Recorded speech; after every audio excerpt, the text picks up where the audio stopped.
आइए दोस्तों जानते हैं इस वीडियो में मगध साम्राज्य के बारे में। क्या जानेंगे दोस्तों? मगध साम्राज्य के बारे में जानेंगे। तो देखिए, मगध साम्राज्य पर शासन करने वाला पहला शासक जो था, यानी कि पहला वंश जो था वो था हर्यक वंश। उसके बाद फिर क्या था? शिशुनाग वंश आ गया। उसके बाद फिर क्या आ गया? तो नंद वंश आ गया। तो सबसे पहले समझते हैं हम हर्यक वंश के बारे में, फिर जानेंगे शिशुनाग वंश के बारे में, फिर जानेंगे नंद वंश के बारे में। तो बने रहिएगा वीडियो में, देखिए शुरू से लेके अंत तक। तो सबसे पहले जानिए दोस्तों, हर्यक वंश, इसका शासन जो था 544 से लेके 412 ईसा पूर्व तक हर्यक वंश का शासन था। यानी कि हर्यक वंश का शासन 544 से 412 ईसा पूर्व तक था।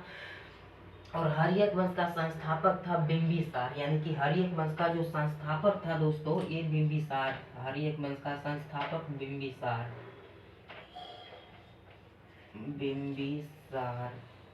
तो हर्यक वंश का संस्थापक बिंबिसार था। और बिंबिसार 15 वर्ष की आयु में 15 वर्ष की आयु में हर्यक वंश का राजा बन गया था। और इसने 52 वर्षों तक हर्यक वंश का शासन सुचारू रूप से मतलब संचालित किया था। तो बिंबिसार, तो हर्यक वंश के संस्थापक बिंबिसार हो गए। और बिंबिसार 15 वर्ष की आयु में हर्यक वंश का राजा बना था। और इसने 52 वर्षों तक हर्यक वंश का शासन सुचारू रूप से संचालित किया था।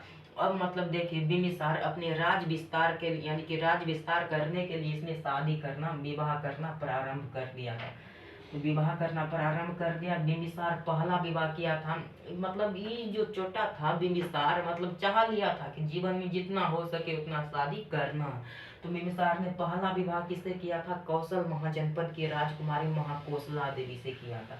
तो पहला विवाह बिंदुसार किससे किया था? कौशल महाजनपद की राजकुमारी महाकोसला देवी से किया था। और महाकोसला देवी परसेनजीत की महाकोसला देवी कौशल महाजनपद के राजकुमार परसेनजीत की बहन था।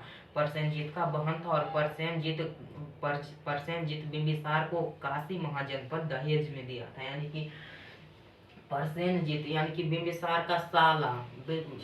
बताइए, आप ही बताइए।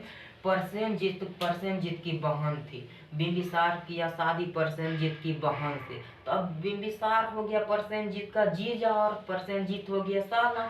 तो साला ने अपने जीजा को एक काशी महाजनपद दहेज में दिया था, जिससे 1 लाख रुपये प्रति वर्ष आमदनी होती थी। यानी कि परसेनजीत जो था वो काशी महाजनपद बिंबिसार को दहेज में दे दिया था, और जिससे उसी काशी महाजनपद से 1 लाख रुपया प्रति वर्ष आमदनी होता था। और उसके बाद देखिए, बिंबिसार दूसरा विवाह किससे किया था? तो ये दूसरा विवाह किया था लिच्छवी की राजकुमारी, लिच्छवी के राजा चेटक की पुत्री छेलना से। यानी कि दूसरा विवाह किससे किया था? तो लिच्छवी के राजा चेटक की पुत्री छेलना किससे किया था? और इसी के गर्भ से अजात शत्रु का जन्म हुआ था। और बिंबिसार तीसरा विवाह किससे किया था? तो ये तीसरा विवाह किया था मद्रकुल के राजकुमारी महाकोसला देवी से। यानी कि तीसरा विवाह महाकोसला देवी से किया था, और दूसरा किया था छेलना से। और तीसरा किसे किया? पहला किसे किया था? महाकोसला देवी से किया था। बिंबिसार, अब देखिए बिंबिसार, इसको मिटा देते हैं।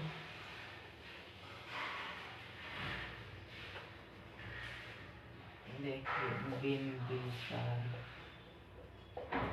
यानी कि बिंबिसार के बारे में तो जान गए हम। अब देखिए, इसका एक पुत्र था, उसका नाम था अजात शत्रु। यानी कि बिंबिसार का जो एक पुत्र था उसका नाम था अजात शत्रु। और बिंबिसार का संबंध वैशाली के नगर वधु आम्रपाली से भी था। यानी कि बिंबिसार का जो संबंध था वो आम्रपाली से था।